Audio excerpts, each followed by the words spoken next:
looking for a job all year, literally since October. And I finally got a job at Amazon, and I'm actually quite pissed. Not an ounce of excitement, because literally, what is there to work towards, or what is there to look forward to? Girl, mm, I know this feeling. I know this feeling too well. I used to like sit, I shouldn't even say I used to. Like sometimes I sit in my car and I be like, how do people like I asked myself recently, I was like, how do older folks work a job for 30 years? Like, I'm like, I don't know how they do it. I'm like, maybe their companies were, real life legitimate, or, like they had real perks, they had like real benefits behind their companies or something. I'm like, do I just not know of great jobs? Am I just like applying to mediocre jobs? Like I was real life like questioning that in my head. I was just one day I just pulled up the Target and I was just like, how are these people staying in jobs for 30 plus years? Because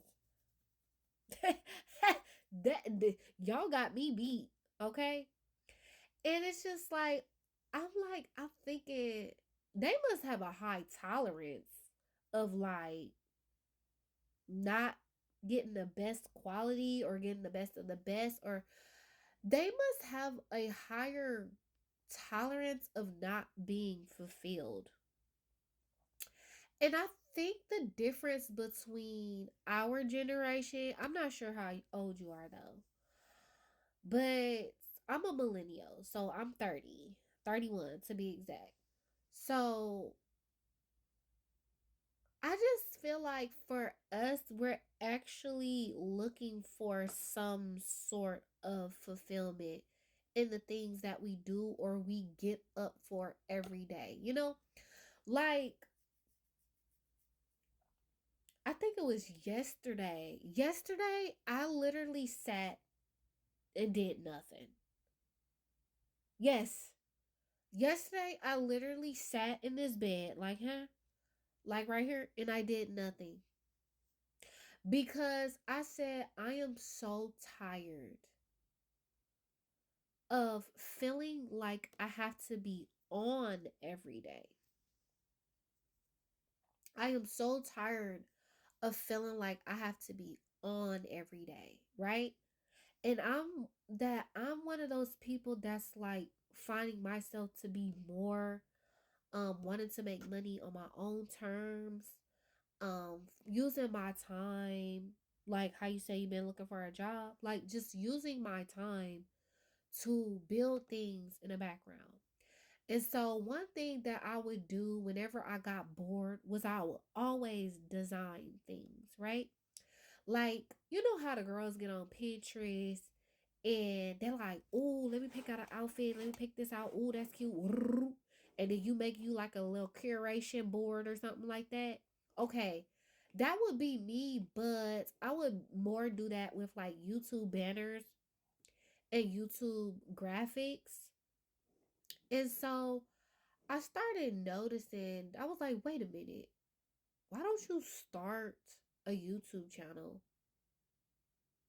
and show people what you know how to design?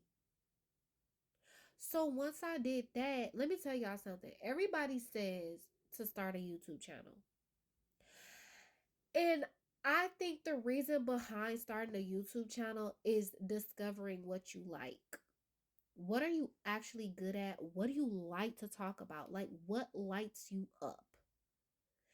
And with your YouTube channel, you will start to find fulfillment in the things you like to talk about.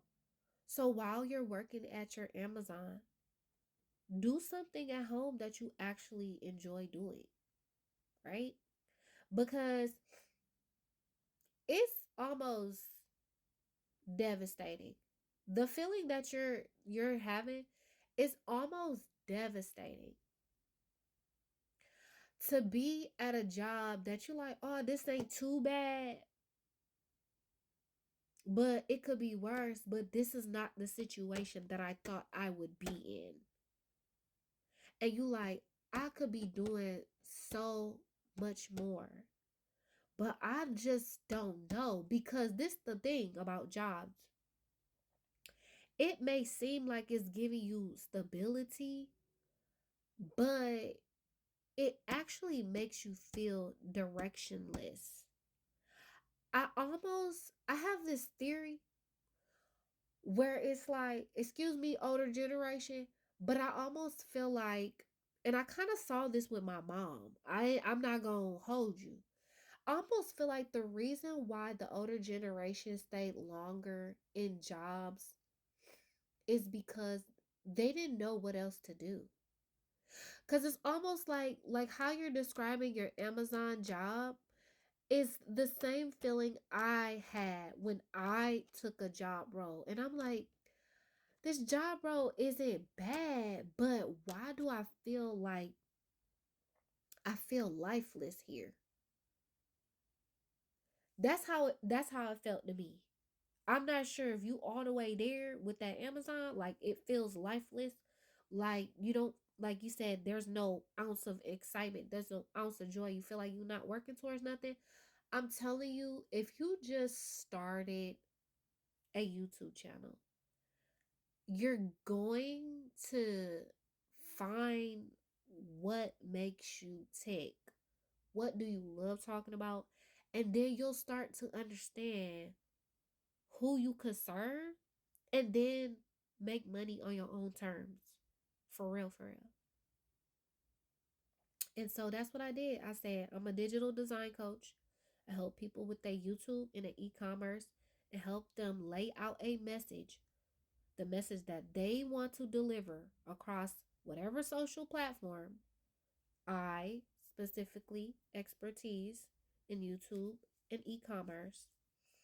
Get your message across, birth your brand. We gonna lay it out. We got a blueprint, and you just gonna, this social media, this who I want to talk to, this who I want to serve, this what they deal with on a daily basis. This is what it feels like when they try to attempt to get to the other side of, or near to the solution, but this is the solution they need. Once you know all of that, you gonna make money on your own terms, and you can say goodbye to that Amazon.